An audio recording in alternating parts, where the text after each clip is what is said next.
Hello साथियों, भारतीय नागरिक सुरक्षा संहिता 2023 अध्याय 4 में हम पढ़ रहे हैं धारा 33, जो कि सीआरपीसी की धारा 39 के समरूप है। किसके समरूप है? सीआरपीसी की धारा 39 के समरूप है। कुछ अपराधों की सूचना जनता द्वारा दिया जाना। कुछ अपराधों की सूचना जनता द्वारा दिया जाना। Public to give information of certain offences. कुछ अपराधों की सूचना किसके द्वारा दिया जाना? जनता द्वारा। पुलिस के प्रमुखता कार्यों में अपराध का निवारण, खोज, अपराधियों की धरपकड़, लाइन ऑर्डर आदि सारे की सारे कार्य सम्मिलित हैं। पुलिस अपने इन कृत्यों यानी कार्यों का निर्वहन तभी कर सकती है जब जनता द्वारा उसे अपराध होने की सूचना दी जाए। इसी प्रकार मजिस्ट्रेट भी अपराध के निवारण, जांच और विचारण में प्रमुख भूमिका का निर्वहन करते हैं। वह परिवाद पर अपराध का संज्ञान स्वीकार करते हैं। इस धारा के अंतर्गत इसी निमित्त प्रत्येक व्यक्ति पर यह कर्तव्य अधिरोपित किया गया है कि वह बीएनएस के अधीन किए गए कतिपय अपराधों की सूचना निकटतम पुलिस अधिकारी या मजिस्ट्रेट को दे। तो धारा 33 का पार्ट 1 क्या कह रहा है? पार्ट 1 कहता है कि प्रत्येक व्यक्ति जो भारतीय न्याय संहिता कि निम्नलिखित धाराओं के अधीन दंडनीय किसी अपराध के किए जाने से या किसी अन्य व्यक्ति द्वारा करने के आशय से अवगत है, उचित प्रतिहो हेतु के अभाव में जिसे साबित करने का भार इस प्रकार अवगत व्यक्ति पर होगा, ऐसे किए जाने या आशय की इत्तला तुरंत निकट मजिस्ट्रेट या पुलिस अधिकारी को देगा। मतलब ये हुआ कि अगर भारतीय न्याय संहिता के अंतर्गत कुछ धाराएं हैं, कुछ अपराध हैं, किसी व्यक्ति को पता चलता है कि ऐसा अपराध हो रहा है या करने वाले हैं, किसी प्रकार की भी इंफॉर्मेशन मिलती है, तो उसका काम क्या है? तत्काल संबंधित पास में जो निकटतम पुलिस अधिकारी है और मजिस्ट्रेट है उनको सूचना प्रदान करें। तो कौन कौन सी धाराएं हैं? बीएनएस 2023 की निम्नलिखित धाराओं के अधीन अपराध किए जाने की सूचना निकटतम मजिस्ट्रेट या पुलिस अधिकारी को कौन देगा? जो जनता में मतलब जो भी व्यक्ति जिसको भी पता चलता है कि इस प्रकार के ऐसे अपराध होने वाले हैं या हुए हैं या होने जा रहे हैं, तो उससे संबंधित उसको जैसे ही पता चलता है कि ऐसा होगा तो तत्काल निकटतम पुलिस अधिकारी मजिस्ट्रेट को सूचना देंगे। ये उनकी जिम्मेदारी है, ये उनकी उत्तरदायित्व भी बनती है। तो साथियों, सबसे पहले हम पढ़ेंगे धारा 103 से धारा 105।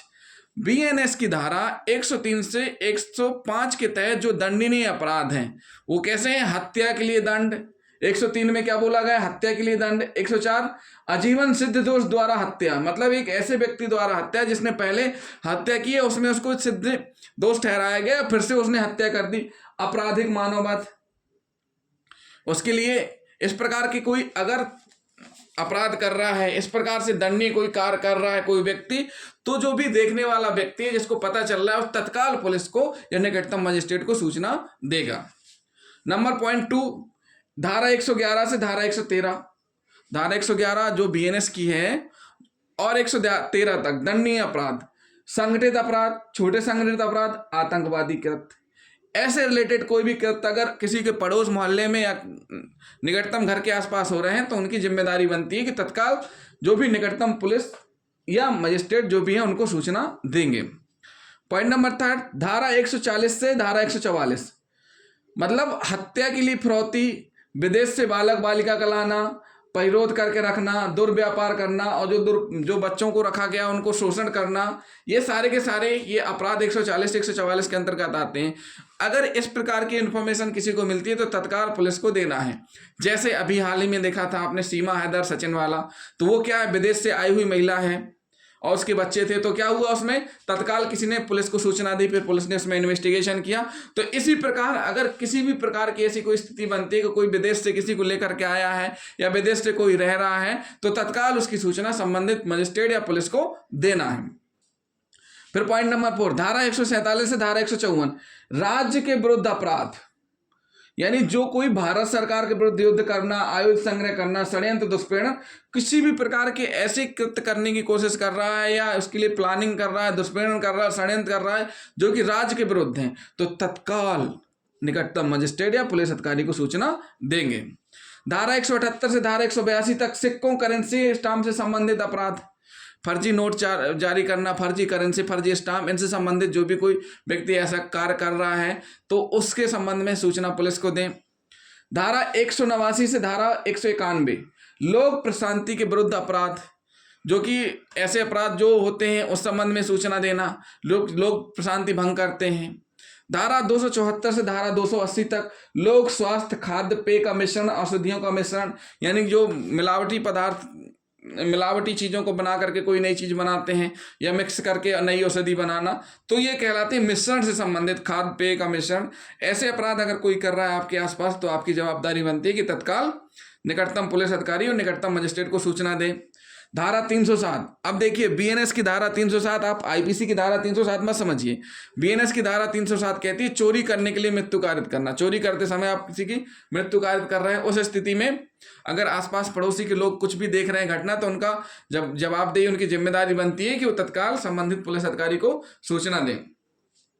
धारा 309 से धारा 312, लूट और डकैती से संबंधित, आसपास कहीं भी मोहल्ले में कहीं भी लूट डकैती हो रही है तो जो भी व्यक्ति देख रहा है तो उसकी तत्काल उसको क्या करना है, डायल 100 में सूचना दे, या आसपास पुलिस थाना है तो वहां जाकर के सूचना दे, लेकिन तत्काल सूचना देना है।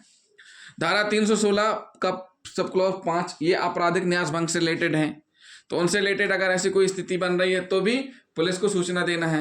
धारा 326 से धारा 328 तक रिष्टि, अग्नि विस्फोट पदार्थ द्वारा रिष्टि का मतलब होता है नुकसान, या जलने से नुकसान होना, विस्फोटक पदार्थ से नुकसान होना, या विस्फोटक पदार्थ ऐसे रखे हुए हैं, ये सारी की सारी इन्फॉर्मेशन अगर आपको मिल रही है तो आपको देना है। धारा 331 से 332 तक आपराधिक अत्याचार, किसी के घर प्लॉट में किसी ने जमीन में कब्जा कर लिया है, आसपास वाला देख रहा है तो वो भी इन्फॉर्मेशन देगा। तो साथियों ये क्या हुई कि कुछ अपराधों की सूचना जनता द्वारा दिया जाना, सभी व्यक्ति हैं, सभी की कुछ ना कुछ जिम्मेदारियां बनती हैं। पुलिस अकेले कुछ नहीं कर सकती है, पुलिस को जनता का साथ चाहिए होता है। इसलिए जो बहुत सी ऐसी कमेटियां गठित हुई हैं, बहुत सी शांति समिति की, कोई भी त्यौहार होता है या कोई भी ऐसा फंक्शन होता है, कोई भी ऐसे राष्ट्रीय फेस्टिवल्स होते हैं, तो जब भी ऐसी स्थितियां होती हैं तो शांति समिति की मीटिंग होती है, एक दूसरे से चर्चा होती है, इसीलिए ताकि किसी प्रकार की ऐसी स्थिति उत्पन्न ना हो। और पुलिस के अपने मुखबिर होते हैं जो कि इन प्रकार की सूचनाओं की जानकारी देते रहते हैं, लेकिन फिर भी हम सभी की, आम जनता की जिम्मेदारी बनती है कि अगर हमारे आसपास इस प्रकार के अपराध घटित हो रहे हों और अगर हमको पता चल रहे हैं तो हमको तत्काल पुलिस को, निकटतम मजिस्ट्रेट को सूचना देना है। धारा 33 का पार्ट 2 क्या बोल रहा है? धारा 32 की पार्ट 2 कह रहा है अपराध जो आया है इसमें कि इनसे संबंधित जो भी अपराध हो रहे हैं, अपराधों की सूचना। तो अपराध का मतलब क्या है? भारत के बाहर किसी स्थान में किया गया कोई ऐसा कार्य जो भारत में किया जाता तो अपराध होता। इस धारा के प्रयोजन के लिए अपराध के अंतर्गत भारत के बाहर किसी स्थान में किया गया कोई ऐसा कार्य जो यदि भारत में किया जाता तो अपराध होता, उसको बताया गया इसमें। इस संबंध में हम पहले भी आपको बता चुके हैं। तो ये हुई भारतीय नागरिक सुरक्षा संहिता 2023 अध्याय 4 धारा 33, जिसमें हमने आपको बताया कि कुछ अपराध ऐसे हैं जिनसे निपटने की सबकी जिम्मेदारी होती है। अगर इस प्रकार की घटना घटित हो रही है आपके आसपास पड़ोस में तो हमारी सबकी जिम्मेदारी है कि उसकी सूचना तत्काल निकटतम मजिस्ट्रेट या पुलिस को दें। तो ये हुआ धारा 33। थैंक यू दोस्तों। अगले वीडियो में हम आपको बताएंगे कि ग्रामों के मामले में संबंध में नियोजित अधिकारियों का कतिपय रिपोर्ट करने का कर्तव्य क्या होता है। तो जिन साथियों ने अभी तक हमारा चैनल सब्सक्राइब नहीं किया है तो सबसे पहले हमारे चैनल को सब्सक्राइब कर लें और वीडियो को अधिक से अधिक शेयर करें। थैंक यू दोस्तों।